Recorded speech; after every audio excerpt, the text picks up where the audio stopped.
Everyone, raise your hand if you know what the Goldsmith classification system is. Just what I thought.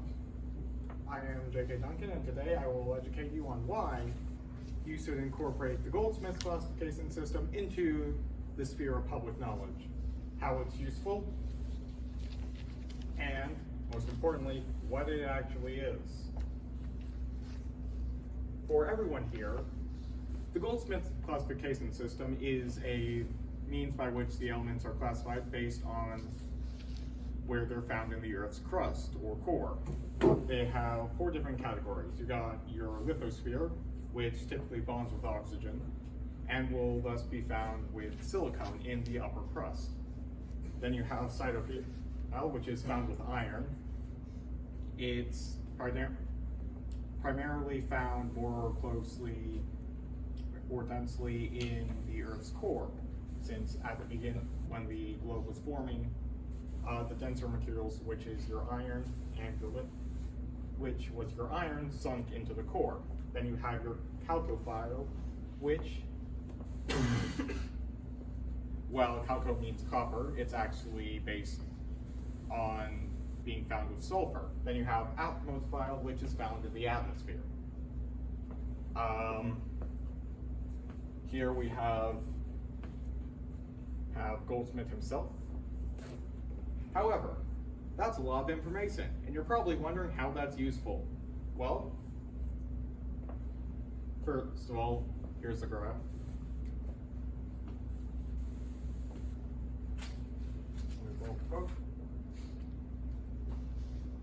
Interpretation of Goldsmith's classification system is straightforward. Given a system where all 3 melts are in equilibrium, melts being 2 different layers, i.e. F and iron, nickel, sulfide, and silica magma, a lithophile element such as potassium will be in high concentration in silicate magma. Now, while a sideropic element such as one of the precious metals, platinum, palladium, or gold will be most enriched in the Ni melts, or iron nickel melts. Why this is important? Fun fact about rare earth metals, they're not too terribly rare. The reason that they are rare is because they're lithophilic, meaning they bond with oxygen. Oxygen does not like to be unbonded to anything. It's the second most electronegative element, right up there with fluoride. As such, you're typically going to need to use some advanced techniques to get by itself. And you also need an ore that's heavy enough in a rare earth metal in order to justify doing all that.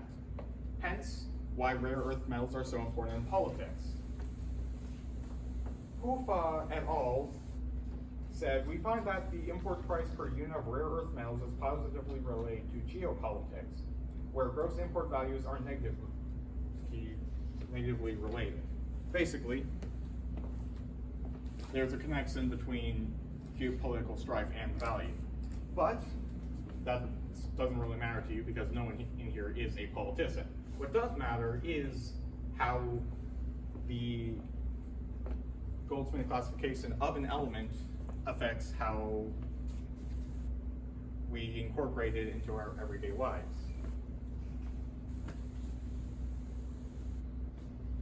The steel industry used over 1.1 quadrillion BTUs, or British thermal units, of energy as fuel in 2006. Nearly all of the industry's fuel connections came from 1 or 4 energy sources: coke and breeze, natural gas, others, and electricity. The others fueled control 2 major byproduct fuels: coke oven and blast furnace gases. That comes from the U.S. Energy Information Administration, 2006. To put the BTUs into perspective, that's 5.5 Tsar bombas, also known as the biggest bomb ever set off by a human, and that's in 1 year. Coming from, let's check again. Oh wait, here's the graph. A lot of those are fossil fuels. So, additionally, the aluminum's smelting industry required 0.65 to the times 10 to the 10th power kilowatt hours of electricity, or 36 megatons, or just over half a Tsar Bomba. However, so that's about 1/7 of the electricity, 1/7 of the electricity for 1/35 of the metal purified. So, but you're wondering how that is. Well, like I said before, aluminum is lithophilic, which means you're going to have to use electrolysis, which is where you take a material with multiple elements in it, run an electric current through it, which separates the two elements. So, while the sideropic iron, which is used to make steel, only requires that you heat it up, so no electricity, hence the greater density of electricity. That explains why. However, recycled aluminum requires 6% of the energy to produce aluminum from mined bauxite and provides significant environmental benefit. U.S. Department of Energy, 2007. The reason it requires only 6% is because you don't have to do electrolysis. So, recycle those cans. So basically, how can you incorporate this information? I'm aware of how I explained it, bounced all over the place. Do your own research. It requires a high school understanding of chemistry to get almost every part of it.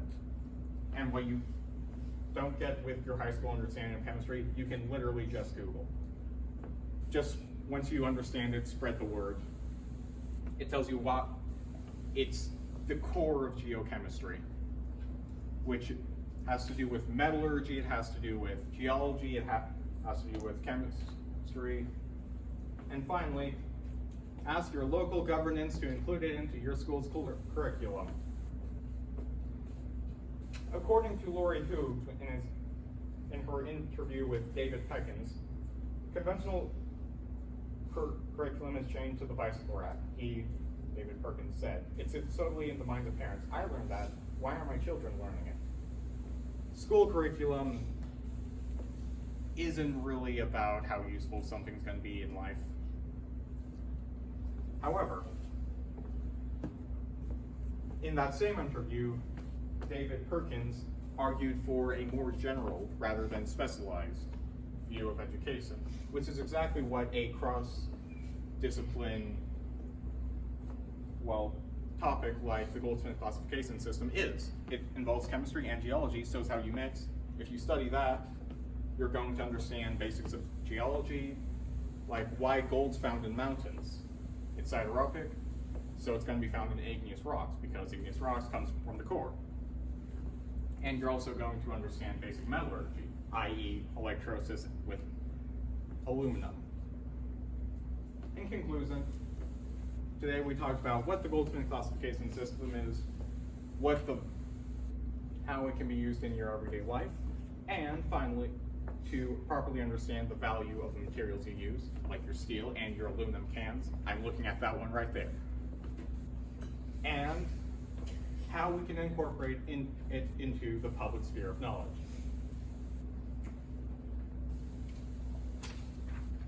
In summary, or rather, go forth and tell others about the Goldsmith classification system. All right, Jake, don't